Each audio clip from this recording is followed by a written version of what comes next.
Au nom du Père et du Fils et du Saint-Esprit. Amen. Aujourd'hui, je vais vous parler en quelques lignes de la souffrance. Parce que moi qui vous parle, Dieu m'a fait entrer dans l'épreuve. Et dans l'épreuve, au cœur de l'épreuve, j'ai découvert la beauté, la bonté et l'amour de Dieu. J'ai découvert la profondeur de Dieu pour chacun et pour chacune d'entre nous. Et j'ai compris le sacrifice du Christ. J'ai compris que suivre le Christ n'est pas une chose facile. Suivre le Christ n'est pas facile. Vivre pour Christ n'est pas aussi facile. Mais il y a assez d'amour à gagner dans la mission que le Seigneur nous a confiée.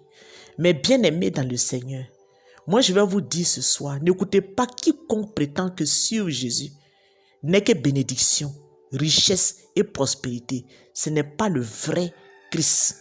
Non, ça c'est pas le vrai Christ. Le Christ c'est perdre quand tu décides de le suivre. Le Christ c'est sacrifier, c'est souffrir et puis c'est mourir. Donc ces quatre choses-là, je les ai compris dans la souffrance, dans l'épreuve. J'ai compris que servir le Seigneur, suivre le Seigneur, aimer le Seigneur, c'est perdre, c'est sacrifier, c'est souffrir et c'est mourir. Ces quatre choses-là, je les ai compris. Les épreuves et les difficultés que peuvent rencontrer tous les chrétiens peuvent être classées en quatre catégories principales que j'ai citées: perdre, sacrifier, souffrir et mourir. Oui. Il s'agit de quatre rendez-vous spirituels auxquels tous les chrétiens, tous les croyants, tous les serviteurs de Dieu doivent s'attendre sous une forme ou une autre. Celui qui suit vraiment Jésus-Christ ne pourra échapper à ces quatre rendez-vous. N'écoutez pas ceux qui vous disent le contraire. Ils vous passent tout simplement de la pommade sous une forme ou une autre, peut-être sous un nom différent. Vous comprenez?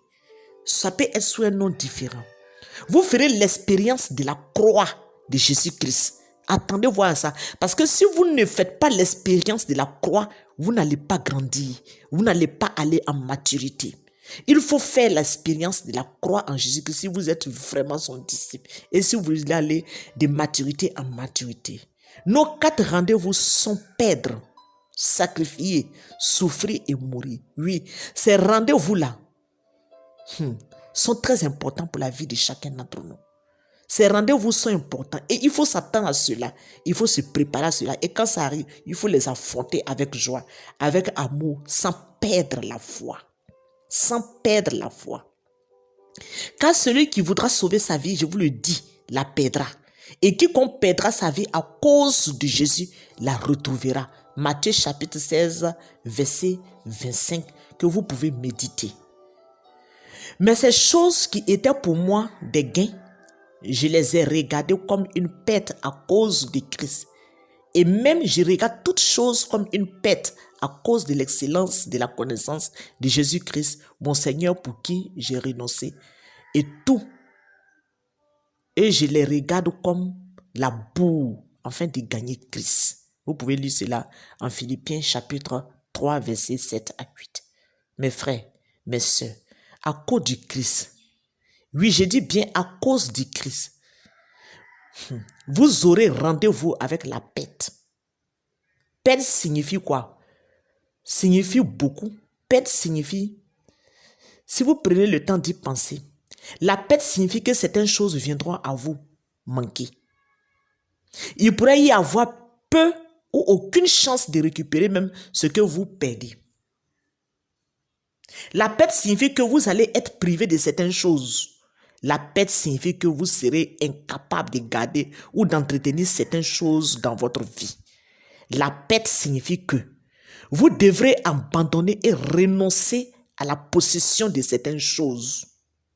Vous aurez rendez-vous avec la souffrance. Oui, je le dis et je le répète, à cause du Christ, vous aurez rendez-vous. La souffrance, cela signifie beaucoup si vous vous souciez de savoir ce qui signifie réellement la souffrance. N'écoutez pas ceux qui n'incluent pas le concept de souffrance dans leur chemin de foi. Tous les grands hommes de foi ont souffert parce qu'ils croyaient en Dieu et parce qu'ils croient. La souffrance signifie que vous serez sujet de la douleur, la détresse, la perte, la blessure et autres choses de désagrément. La souffrance signifie que vous allez continuer, vous allez connaître l'adversité, l'affliction, le malheur et la misère dans votre vie. La souffrance signifie que vous allez connaître la faillite, la gêne et la difficulté. La souffrance signifie que vous serez tourmenté, vous serez tourné, tortueux et vous allez connaître l'adversité car il vous a été fait la grâce par rapport à Christ. Non seulement de croire en lui, mais encore de souffrir pour lui en soutenant les mêmes combats que vous avez vu soutenir et que vous apprenez maintenant que je soutienne. Philippiens 1, chapitre 29 à 30. Nous avons envoyé Timothée, notre frère et ministre de Dieu dans l'évangile du Christ, pour vous renforcer et à vous encourager dans votre foi, afin que nul ne soit ébranlé par ces afflictions présentes, car vous savez vous-même que nous sommes destinés à cela. Vous voyez? Et alors nous étions auprès de vous. Nous vous annoncions d'avance et continuellement que nous serions exposés à des tribulations comme cela est arrivé et comme vous le savez.